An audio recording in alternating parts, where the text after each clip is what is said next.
Install Android 15 on Galaxy Tab S6 Lite 2022 via LineageOS 21.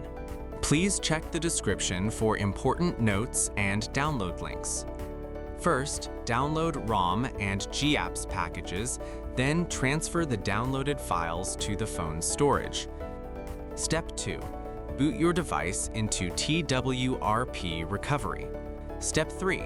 Once you're in TWRP main menu, go to Wipe, Advanced Wipe, and select the checkboxes as shown in the image excluding internal storage. Step 4. Swipe the button to wipe the device. Step 5. Go back to the Recovery main menu and tap on the Install button. Step 6. Navigate to the downloaded path and select the ROM zip file. Step 7.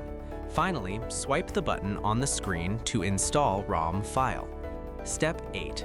Once the ROM installation finishes, return to the main menu and install the GApps zip package in the same manner. Step 9. After GApps flashing completes, select Wipe Cache/Dalvik from the bottom left side of screen and swipe to wipe. Step 10.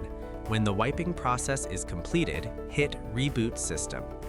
That's it! You have successfully installed the ROM on your device.